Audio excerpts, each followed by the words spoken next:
This is Sydney. And I'm Sher, and we invite you to join us for a special Christmas message. To make your Christmas a little more Christmassy.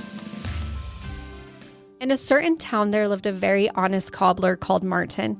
He lived in a tiny basement room. Its only window looked out onto the street. Of the passerby, all he could see was their feet.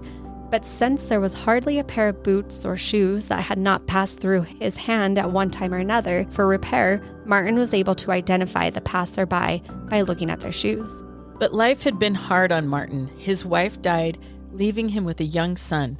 However, no sooner had the son reached the age when he could be of help to his father than he fell ill and died. Martin buried him and gave way to despair, taking to the bottle at the same time. He gave up the practice of his religion. But one day, an old friend of his dropped in. Martin poured out his soul to him.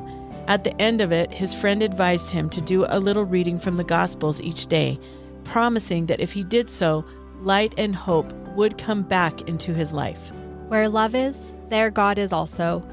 Where love is not, we are called to make the appropriate sacrifices to go out of our way to put it there. Martin took his friend's advice. At the end of each day, he would take down the Gospels from the shelf and read a little. At first, he meant only to read on Sundays, but he found it so interesting that he soon read every day. Slowly, his life changed. He gave up drink. The words of Christ created new hope for him, and the deeds of Christ were like lights that drove out his darkness. One night, as Martin sat reading, he thought he heard someone calling him.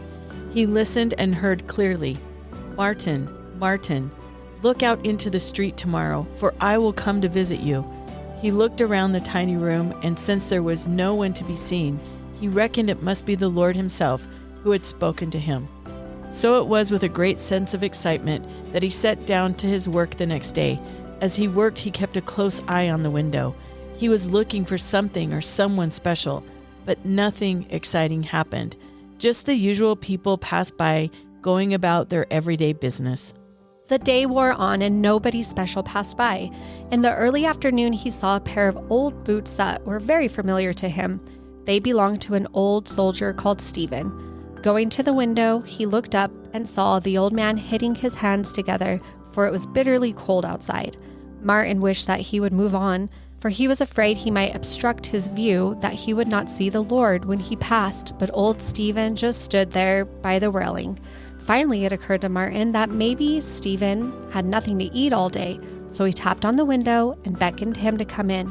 He sat him by the fire and gave him tea and bread. Stephen was most grateful. He said he hadn't eaten for 2 whole days. As he left, Martin gave him his second overcoat as a shield against the bitter cold. But all the time Martin was entertaining Stephen, he had not forgotten the window. Every time a shadow fell on it, he looked up, but nobody extraordinary passed. Night fell. Martin finished his work and very reluctantly closed the window shutters. After supper, he took down the Gospels, and as was his custom, he opened the Gospels and read at random. After reading for some time, Martin put down the book and reflected. The words of the Lord came to him. "I was hungry, and you fed me. I was thirsty, and you gave me a drink. I was naked, and you clothed me."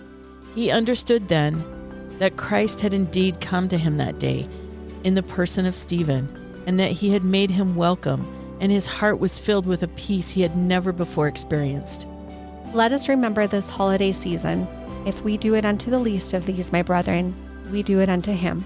President Nelson said, "Today we need his light, the light of Jesus Christ, more than ever."